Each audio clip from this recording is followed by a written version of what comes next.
Olá, amigos! Então, eu resolvi fazer esse vídeo porque tem muita gente que não conhece minha história, muita gente que sempre tem me feito as mesmas perguntas e eu venho dado sempre as mesmas respostas. E eu achei por necessário fazer o vídeo e deixar aqui salvo. Sempre que alguém tiver interesse e quiser saber alguma coisa a mais sobre Cibele, então só é chegar aqui, tá bom? Então, eu sou Cibele Laurentino, sou filha do poeta Zé Laurentino, aqui no estado da Paraíba, daqui do nosso Nordeste. E minha grande influência para a escrita e para a leitura foi Zé Laurentino, né? Então, por ele ser poeta popular e viver sempre em contato com poetas, cantadores de viola, emboladores de coco, ele foi um dos pioneiros nas noites de viola, nas noites de cantoria, que acontecia sempre no Teatro Municipal, em Campina Grande, né, minha cidade. E desde criança eu sempre o acompanhei nesses festivais.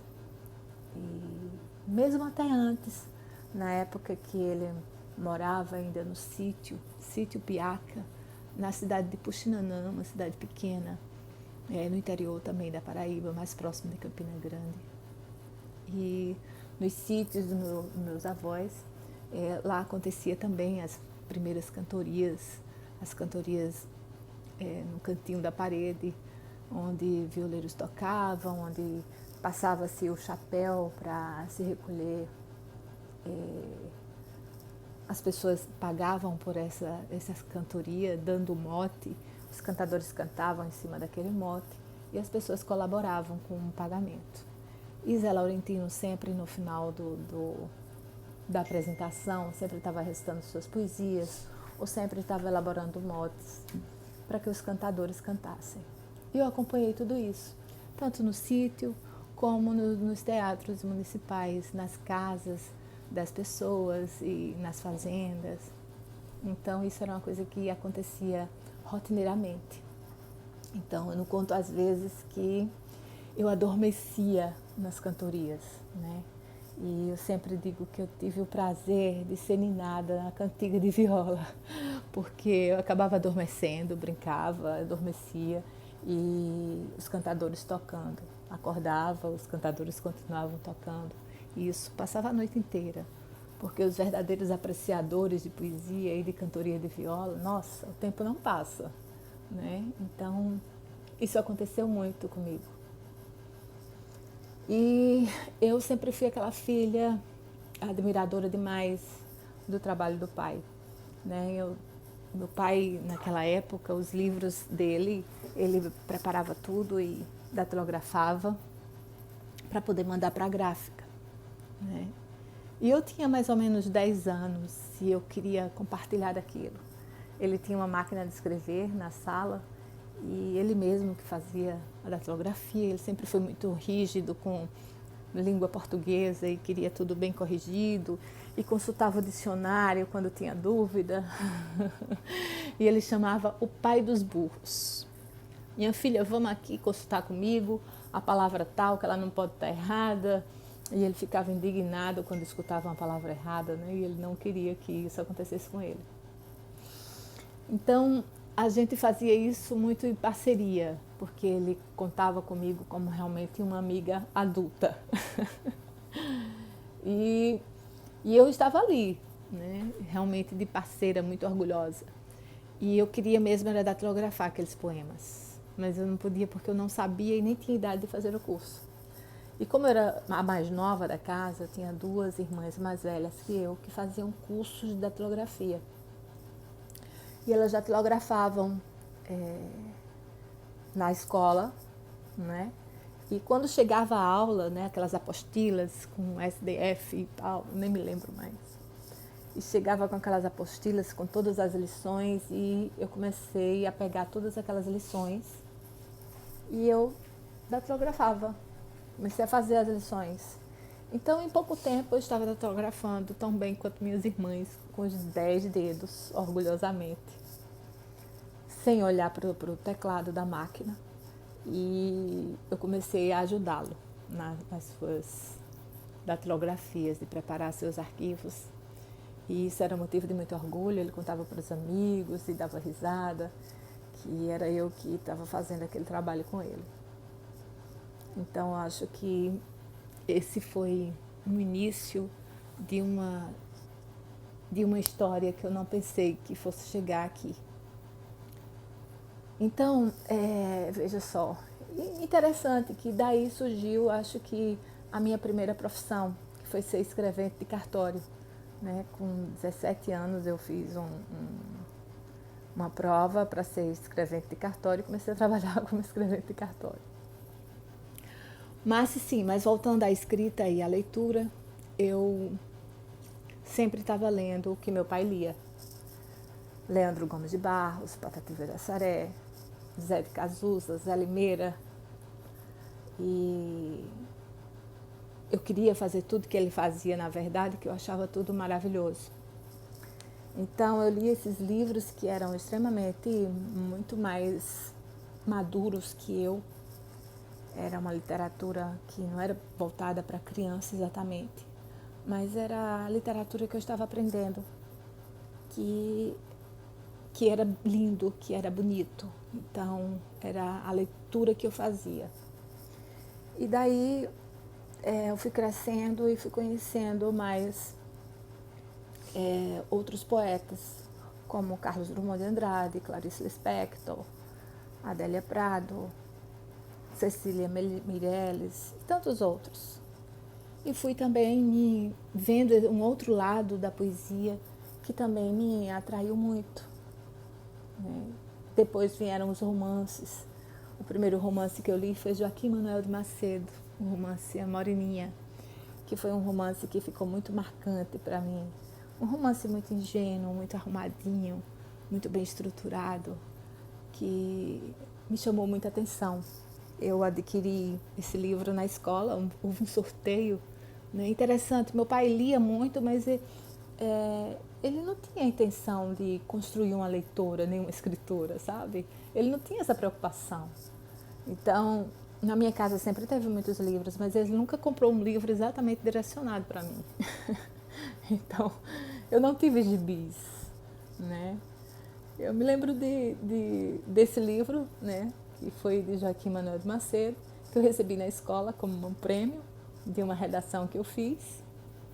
E daqueles livros com letras grandes, e um livro bem estruturado para realmente estimular a leitura. E daí eu fui começando a gostar de romances e eu sempre estava curiosa, sempre estava querendo ler e sempre pegava na biblioteca pública da escola onde eu estudei. Né? Pegava o livro e devolvia. E depois teve um curso de redação que foi muito importante também, onde a professora, muito sábia, né, mostrava os desenhos, mandava a gente criar os desenhos e logo a gente criava nosso texto baseado nos desenhos que a gente criava. Um outro fato muito interessante, minha professora de português, a professora Alba Lúcia, ela sempre levava uma reclamação grande para o meu pai, devido à minha escrita. Que pelo fato do meu pai escrever poesia matuta, poesia com linguajar matuto, né? Eu também queria escrever meus textos com a mesma linguagem que ele. Sempre fazendo a defesa que ele era escritor, então eu tinha que escrever igual. E não podia ter problema. Um escritor pode, por que eu não podia? Então isso foi um fato bem interessante da minha vida que ficou muito marcante. Um outro fato bem marcante da minha vida foi quando eu li o poema Tiradentes. Ser filha de poeta, às vezes a gente começa a ter já fica determinado. Dia das crianças, você tem que ler um poema falando da criança. Dia da árvore, você tem que ler um poema falando sobre a árvore. Então, dia de Tiradentes, eu tenho um poema para declamar, professora, poema Tiradentes. Só que Zé Laurentino, ele sempre escreveu uma poesia, tem poesia matuta, tem a poesia extremamente cômica, tem a crítica e tem uma poesia também muito social, muito moralista. E o poema Tiradentes é um poema enorme. Se eu não estiver enganada, chega a ser uma literatura de cordel. E conta toda a história de Tiradentes, é uma aula. E eu, com 10 anos, decorei toda a poesia, com muita determinação, com muita dedicação. Então eu estava pronta para fazer a declamação e fui para a frente da sala e fui declamar Tiradentes. E para minha triste decepção, os alunos ficaram revoltados, porque era muito grande, ninguém tinha saco de assistir aquilo ali, ninguém queria ouvir eu falando. E todo mundo saiu da sala, uns ficaram conversando, e eu fiquei muito, mas muito magoada. Eu chorei, fiquei muito chateada.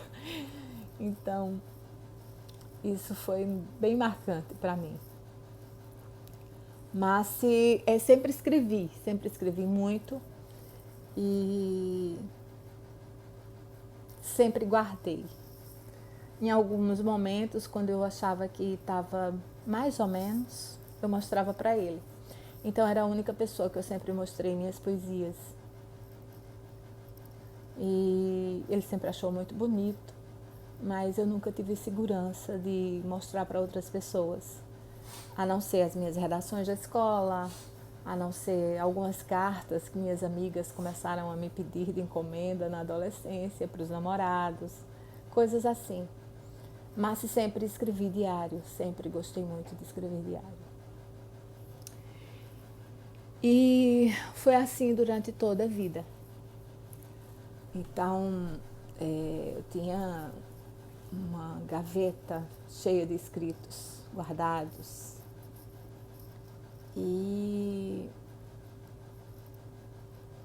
passou um tempo e eu casei e vim morar aqui na cidade de Conde, litoral sul da Paraíba.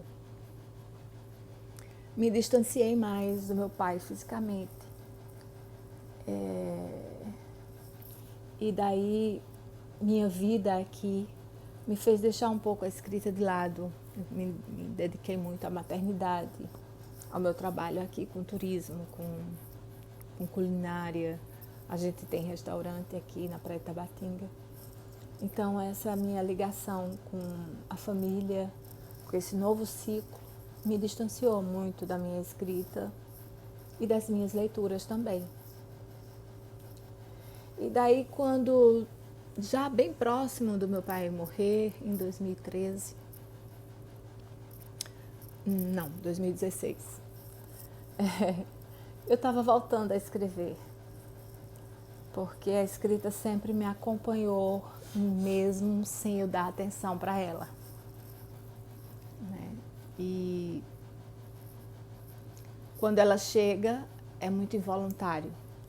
Então, eu poderia estar onde quer que eu estivesse. Na lanchonete ou na mesa de trabalho. Quando a escrita chega, você precisa realmente colocar para fora. Então, eu ia lá e escrevia minha poesia, contava a minha emoção. Por várias vezes, né? Então, eu comecei a guardar aqueles pedaços de guardanapo, um pedaço de embrulho do papel do pão, a capa de caderno que chegava a inspiração, mas eu nunca dei o devido valor. E daí, quando, acho que na minha última conversa sobre poesia, que a gente sempre conversou muito sobre poesia, sobre inspirações, sobre indignações sociais, indignações do ser humano, a gente sempre teve muito esse papo, né, essas filosofias.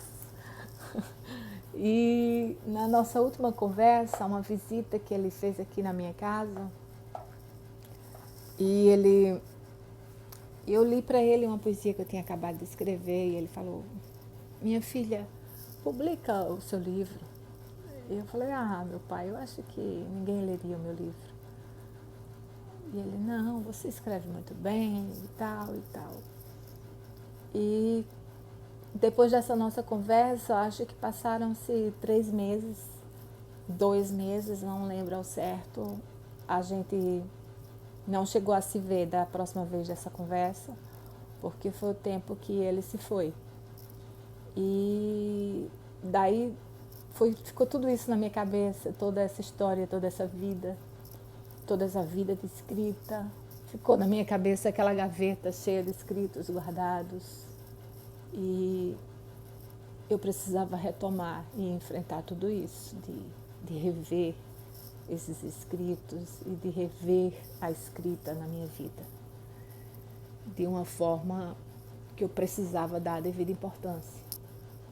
Então, daí foi quando eu comecei, depois de um luto muito sofrido, muito dolorido, mas eu acho que foi isso que me trouxe a cura de viver esse luto. Porque daí foi quando eu comecei a mostrar algumas poesias aqui no Instagram, no ano de 2019, em junho de 2019, falando um pouco dos meus escritos, mostrando devagar, de uma forma muito inibida, muito travada, mas eu precisei enfrentar para poder começar. E foi daí mostrando que eu comecei a ter mais segurança. As pessoas começaram a curtir, começaram a compartilhar. E eu comecei a achar que não fosse tão ruim aquilo que eu estava escrevendo. E daí eu fiz uma seleção dos escritos e fiz a publicação do livro Cactos. É um e-book que está ainda disponível na Amazon, que eu pretendia publicá-lo físico imediatamente, logo que eu pudesse, né? Mas que quando ele foi publicado, parece-me que foi como eu tivesse cumprido com um papel que eu tinha comigo mesma.